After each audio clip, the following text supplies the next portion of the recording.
E aí pessoal, tudo bem com vocês? Eu sou o Holder Baum, bem-vindos à sétima e última videoaula do nosso curso de piloto de linha aérea. Hoje vamos falar de descida, pouso e os últimos detalhes do conteúdo. Aproveite e reveja o curso quantas vezes quiser. Se ficares com alguma dúvida, basta escrever nos comentários que elas serão respondidas. Apresento um resumo do meu currículo, sendo que o completo está disponível no LinkedIn/Aerogus. E esses são os meios de contato direto comigo. Hoje finalizaremos o conteúdo de performance e o nosso curso. Você pode se inscrever no nosso logotipo no canto do vídeo, que deve estar mais ou menos aqui. Você também pode se inscrever pelo botão clássico. Aproveite e dê um like. Todos os materiais do nosso curso são feitos especialmente para você. Precisamos desse apoio para seguirmos entregando conteúdo educacional aeronáutico de forma gratuita. Desde já, nosso muito obrigado.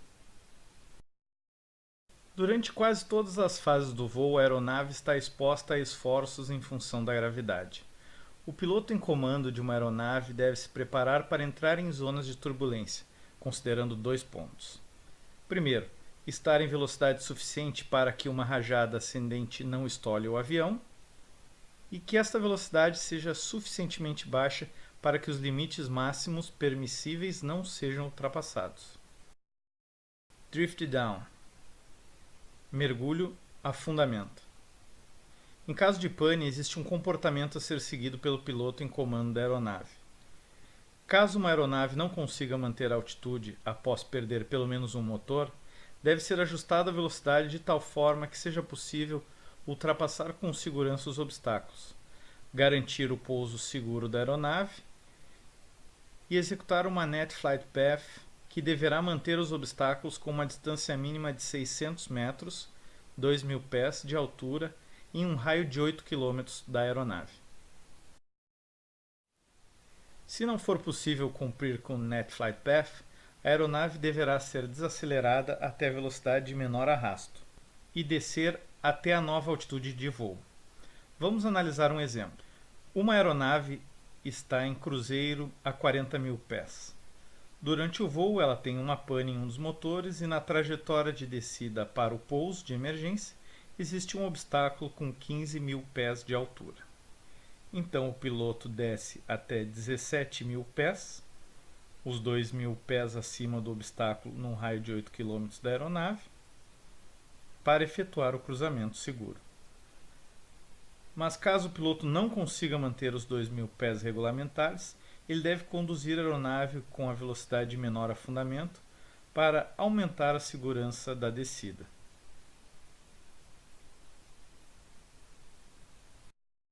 Existe um gradiente mínimo a ser mantido no afundamento. Neste gráfico nós temos na coluna da esquerda o número de motores da aeronave e os gradientes exigidos em caso de parada de 1 ou 2 motores. Se for necessário diminuir o peso, deve-se alijar combustível de forma que o remanescente seja suficiente para prosseguir o voo a uma altitude de chegada de 1.500 pés, com 30 minutos de voo reserva em espera. Descida. A descida é planejada de forma econômica e que atenda aos horários pré-estabelecidos de cada voo, sendo de 20 a 30 nós maior do que a velocidade de descida de custo mínimo. Na prática, a descida é uma composição entre o planejamento do operador do voo e as necessidades de segurança e sequenciamento do espaço aéreo onde está ocorrendo o voo. Pouso. O pouso é limitado pelo comprimento da pista, ou seja, field limit. A distância necessária para o pouso da aeronave, considerando o cruzamento da cabeceira a 50 pés de altura, é denominada de distância demonstrada de pouso. Ela varia de acordo com o peso, elevação do aeródromo e vento. Considerando a pista seca, a temperatura ISA, o cruzamento da cabeceira na VREF e desconsiderando o uso de reversores para pouso. Se você quer saber sobre a VREF, clique aqui para assistir a nossa aula que tratou das velocidades. Segundo a FAR 25, a distância consumida no pouso não pode exceder 60% da distância disponível para pouso. O pouso começa na posição da VREF. A aeronave faz o flare e toca a pista. Ela desacelera até a parada total, configurando o ponto de parada total. A distância entre esses dois pontos é denominada de distância de parada. A distância entre a posição da VREF e o ponto de parada total é denominada de distância demonstrada para pouso e não pode ser superior a 60% da pista. Ou seja, o comprimento da pista total deve ser de 1,67 vezes a distância demonstrada para pouso da aeronave. Caso seja necessário executar uma arremetida go-around, deverão ser cumpridos gradientes mínimos que configuram dois tipos de arremetida: o Approach Configuration e o Landing Configuration. Approach Climb, Landing Climb. O Approach Configuration considera o trem de pouso recolhido, o flap na posição de aproximação, a potência com apenas um motor inoperante, uma velocidade maior ou igual a 1,5 vezes a velocidade de stall, e o Landing Configuration considera o trem de pouso estendido, o flap na posição de pouso, a potência em todos os motores e a velocidade maior ou igual a 1,3 vezes a velocidade de stall. À direita, temos os gradientes mínimos a serem cumpridos de acordo com cada uma das configurações e o número de motores. Fica uma dica na prova de PLA da ANAC. Normalmente tem uma questão perguntando sobre Approach Climb, Landing Climb, relacionando a 1,5 vezes a velocidade de stall e 1,3 vezes a velocidade de stall. A tração considerada na arremetida é aquela que está disponível 8 segundos após o movimento da manete de idle para takeoff. Decolagem com tração reduzida. A decolagem com tração reduzida foi desenvolvida para permitir a economia de combustível e redução de fadiga dos motores e da estrutura das aeronaves, considerando as margens de segurança pré-estabelecidas pela FAA.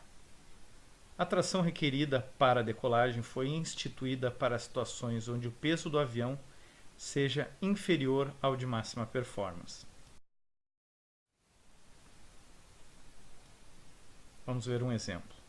A tração está em máxima de decolagem, o peso máximo limitado pela pista, field limit, e a temperatura externa real. Nessa condição, a V2 será configurada no seguinte ponto.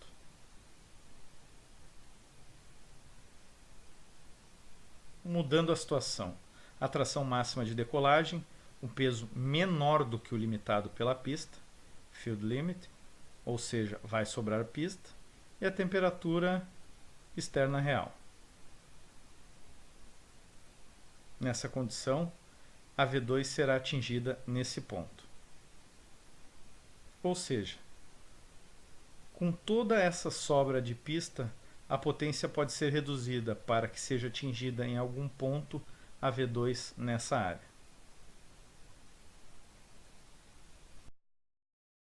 Os métodos utilizados para a redução da tração são temperatura assumida ou temperatura flexível, e o outro método é o derate, que veremos a seguir. Determina-se uma temperatura onde o peso do avião é igual ou ligeiramente inferior ao de máxima performance, e utiliza-se a potência correspondente a essa temperatura, a qual é, evidentemente, menor do que a máxima na temperatura real. A redução não pode ser maior do que 25% da tração de decolagem. Nesse método, com um anti-skid inoperante, pista contaminada com água ou wind shear, não é autorizado o uso de tração reduzida. Derate.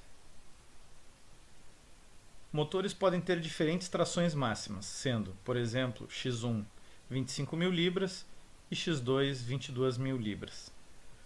Operadores que possuem aeronaves com opções de tração máxima podem analisar a pista e selecionar a mais adequada.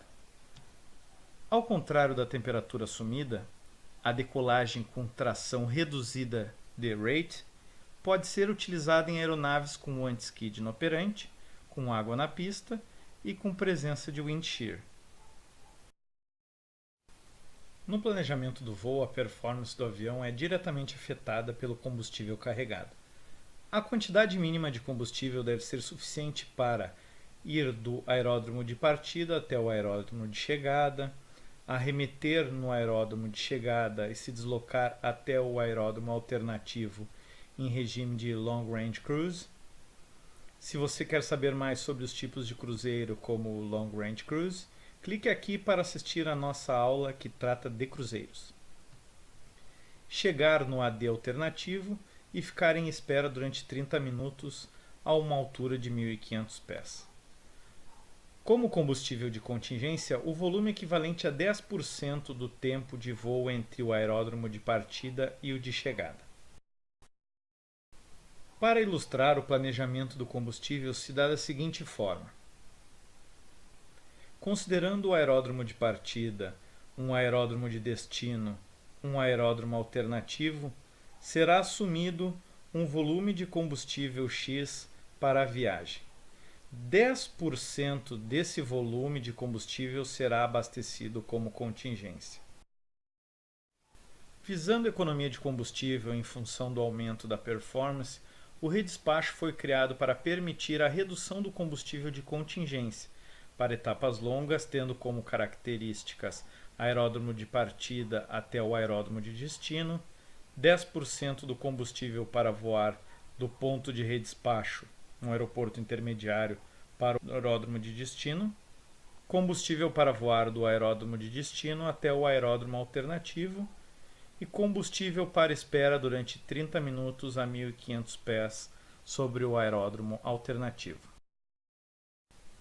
Quando o combustível para o primeiro plano, o voo até o destino final, for inferior ao combustível do segundo plano, o voo até o aeroporto intermediário, ele deverá ser aumentado para viabilizar a operação. A legislação brasileira não permite o redespacho para voos dentro do território brasileiro, somente para viagens internacionais. Considerando o mesmo esquema do abastecimento, agora no esquema do redespacho, é inserido um ponto de redespacho, um aeroporto intermediário.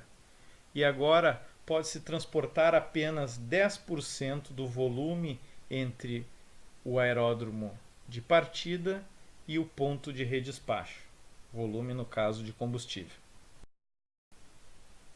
Visualizando o combustível de contingência do planejamento convencional e visualizando o combustível de contingência da modalidade de redespacho, pode-se visualizar graficamente como o avião transporta menos combustível de contingência numa situação de redespacho, o que afeta positivamente sua performance. Wind shear, tesoura de vento. É um fenômeno meteorológico onde ocorre uma mudança superior a 15 nós na AVI e variação de 500 pés por minuto de descida ou de subida. Vamos usar o avião presidencial brasileiro como modelo. Caso o vento da wind shear seja de proa, tem-se a velocidade solo diminuída, pitch up e tendência de subida. Caso o vento proveniente da wind shear seja de cauda, tem-se a velocidade solo aumentada, o pitch down e descida brusca. Vamos ver na prática uma aeronave sob influência da wind shear.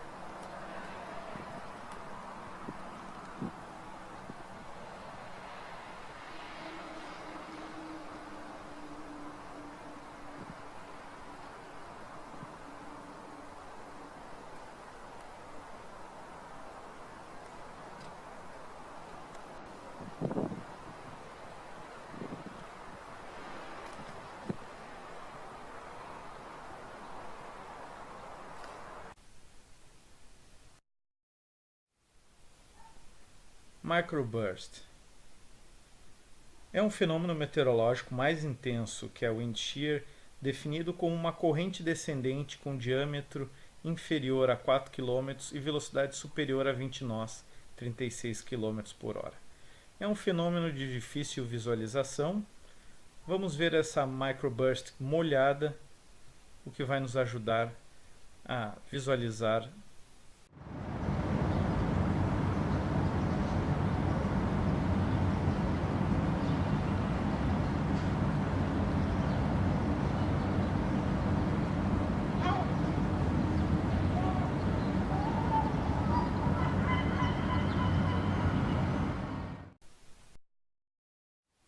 Buffet.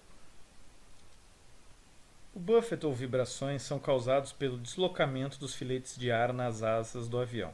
Existem dois tipos: buffet de alta, causado pelo fluxo supersônico, e o buffet de baixa, causado pelo grande ângulo de ataque no stall. O stick shaker é um aviso artificial de stall, conhecido também como stick pusher. Vamos ver como ele funciona em um jato da Embraer. I'm going to go ahead and I'm going to press this stall protection button and we'll see what happens.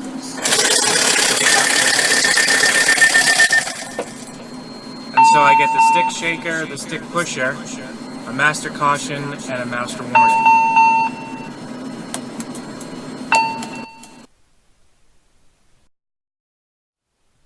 Esta é a aula de encerramento da matéria de peso e balanceamento do curso de piloto de linha aérea do nosso canal Livre Acionamento. Deixe suas dúvidas nos comentários para que elas sejam respondidas. Se você gostou da aula, dê um like no vídeo e se inscreva para poder assistir às aulas do nosso novo curso, o de Navegação IFR. Continue conosco. Tripulação, livre acionamento.